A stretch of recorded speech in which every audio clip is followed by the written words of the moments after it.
रामनवमी के मौके पर प्रधानमंत्री नरेंद्र मोदी आज तमिलनाडु के रामेश्वरम में पंबन रेल पुल का उद्घाटन करेंगे। देश का पहला वर्टिकल लिफ्ट समुद्री पुल है। पीएम मोदी रामेश्वरम तांबरम ट्रेन सेवा को हरी झंडी दिखाएंगे। प्रधानमंत्री तमिलनाडु में कुल 8,300 करोड़ रुपए से ज्यादा की रेल और सड़क परियोजनाओं की आधारशिला भी रखेंगे। तमिलनाडु के रामेश्वरम में पंबन रेल पुल का उद्घाटन करने के बाद पीएम नरेंद्र मोदी रामनाथ स्वामी मंदिर भी जाएंगे और वहां दर्शन पूजन भी करेंगे। पीएम मोदी के रामनाथ स्वामी मंदिर के दौरे को लेकर सभी तैयारियां पूरी कर ली गई हैं। पीएम मोदी रामेश्वरम में जनसभा को भी संबोधित करेंगे। प्रधानमंत्री नरेंद्र मोदी के श्रीलंका दौरे का आज तीसरा और आखिरी दिन है। पीएम मोदी आज सुबह श्रीलंका के राष्ट्रपति अनुराकुमारा के साथ ऐतिहासिक शहर अनुराधापुरा जाएंगे, जहां महाबोधि मंदिर में पूजा अर्चना करेंगे। दोनों नेता अनुराधापुरा में भारत की मदद से तैयार 2 परियोजनाओं का उद्घाटन भी करेंगे। प्रधानमंत्री नरेंद्र मोदी को श्रीलंका मित्र विभूषण सम्मान से नवाजा गया है। राष्ट्रपति अनुराकुमारा दिसानायके ने पीएम मोदी को ये पुरस्कार दिया। मित्र विभूषण विदेशी नेताओं को दिए जाने वाला श्रीलंका का सर्वोच्च सम्मान है। पहली बार किसी भारतीय नेता को यह सम्मान मिला है। भारत श्रीलंका के बीच रक्षा समेत 7 समझौते भी हुए। वहीं प्रधानमंत्री मोदी ने कोलंबो में 1996 के क्रिकेट वर्ल्ड कप विजेता टीम के खिलाड़ियों से भी मुलाकात।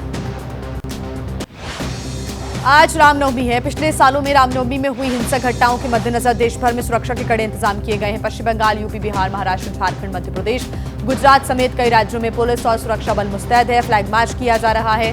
तो वहीं यूपी के 42 जिलों में हाई अलर्ट घोषित किया गया है। संवेदनशील इलाकों में अतिरिक्त सुरक्षा बलों की तैनाती की गई है। पश्चिम बंगाल में पिछले 2 साल से रामनवमी पर हो रही हिंसा को देखते हुए पूरे राज्य में हाई अलर्ट है। कई शहरों में अतिरिक्त पुलिस बल और रैपिड एक्शन फोर्स की तैनाती की गई है। इस बीच बीजेपी ने दावा किया है कि बंगाल में 2000 जुलूस निकाले जाएंगे, जिसमें 1.5 करोड़ हिंदू शामिल होंगे। बीजेपी नेता शुभेंदु अधिकारी आज नंदीग्राम में अयोध्या से राम मंदिर की आधारशिला भी रखेंगे। अयोध्या में आज बड़ी ही धूमधाम से रामनवमी मनाई जाएगी। राम मंदिर में सुबह 9:30 बजे से श्री राम जन्मोत्सव कार्यक्रम शुरू होगा।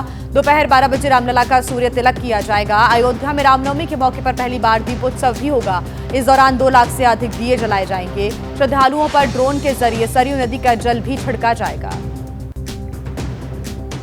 देश में नया वक्फ कानून लागू हो गया है। राष्ट्रपति ने वक्फ संशोधन अधिनियम 2025 को मंजूरी दे दी है। सरकार ने इसे लेकर कल रात नोटिफिकेशन भी जारी कर दिया। वक्फ बिल 3 अप्रैल को लोकसभा और 4 अप्रैल को राज्यसभा में पास हुआ था। सरकार का दावा है कि इस नए कानून से वक्फ संपत्तियों का दुरुपयोग रुकेगा। वक्फ कानून के खिलाफ सुप्रीम कोर्ट में दायर याचिका करने का सिलसिला भी जारी है और अब तक 4 याचिकाएं दाखिल हो चुकी हैं। कांग्रेस सांसद मोहम्मद जावेद, एआईएमआईएम प्रमुख असदुद्दीन ओवैसी, आम आदमी पार्टी के विधायक अमानतुल्लाह खान के बाद आरजेडी ने भी सुप्रीम कोर्ट का दरवाजा खटखटाया है। सभी ने कानून को असंवैधानिक बताते हुए इसे रद्द करने की मांग की है। वक्फ कानून के खिलाफ all India Muslim personal law board ने बड़ा ऐलान किया है। मुस्लिम पर्सनल लॉ बोर्ड वक्फ संशोधन के खिलाफ पूरे देश में आंदोलन करेगा, जिसके पहले चरण की शुरुआत 11 अप्रैल से होगी और ये 1 हफ्ते तक चलेगा। All India Muslim personal law board ने कहा है कि उसका अभियान तब तक जारी रहेगा जब तक वक्फ बिल पूरी तरह से रद्द नहीं हो जाता।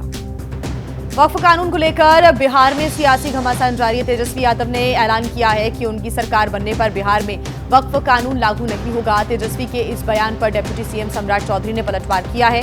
सम्राट चौधरी ने कहा कि लालू यादव ने तेजस्वी को सरकार बनाने लायक छोड़ा ही नहीं। वहीं जब सीएम नीतीश कुमार से वक्फ पर सवाल पूछा गया तो उन्होंने हाथ जोड़ लिए। भारतीय जनता पार्टी का 46वां स्थापना दिवस है। बीजेपी आज देश भर में स्थापना दिवस कार्यक्रम मनाएगी। राष्ट्रीय अध्यक्ष और केंद्रीय मंत्री जेपी नड्डा पार्टी मुख्यालय में ध्वजारोहण करेंगे। इस मौके पर वो सुबह 11:30 बजे कार्यकर्ताओं को संबोधित भी करेंगे।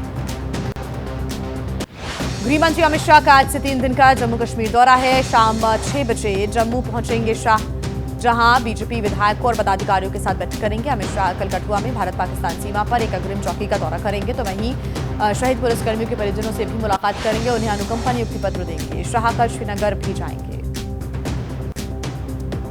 दिल्ली में आयुष्मान भारत योजना लागू हो गई है। इसके तहत अब 10 लाख रुपए तक का फ्री इलाज मिलेगा। योजना के लिए कल केंद्र और दिल्ली सरकार के बीच एमओयू पर साइन हुए। इस दौरान केंद्रीय स्वास्थ्य मंत्री जेपी नड्डा और सीएम रेखा गुप्ता भी मौजूद रही। आयुष्मान भारत योजना के लिए 10 अप्रैल से रजिस्ट्रेशन शुरू होंगे। कर्नाटक हाईकोर्ट ने समान नागरिक संहिता यानी कि यूसीसी की वकालत की है। हाईकोर्ट ने संसद और राज्य विधानसभाओं से एक ऐसा कानून बनाने का अनुरोध किया है जिससे यूसीसी लागू हो सके। जस्टिस एच संजीव कुमार ने कहा कि देश को पर्सनल लॉ और धर्म के संबंध में एक समान नागरिक संहिता की जरूरत है। अब तक गोवा और उत्तराखंड में ही यूसीसी लागू है। उत्तर प्रदेश के हापुड़ में दिल्ली लखनऊ नेशनल हाईवे पर उस समय अफरा तफरी मच गई जब एक मर्सिडीज कार अचानक धू-धू कर जलने लगी। कार सवार 2 लोगों ने कूदकर अपनी जान बचाई। मौके पर पहुंची फायर ब्रिगेड की टीम ने जब तक आग पर काबू पाने की कोशिश की तब तक मर्सिडीज पूरी तरह से जलकर खाक हो चुकी।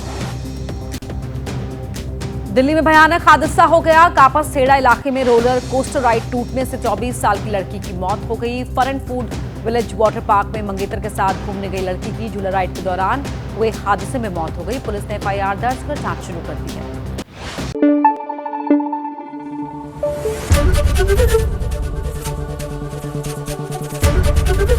एबीपी न्यूज आपको रखे आगे।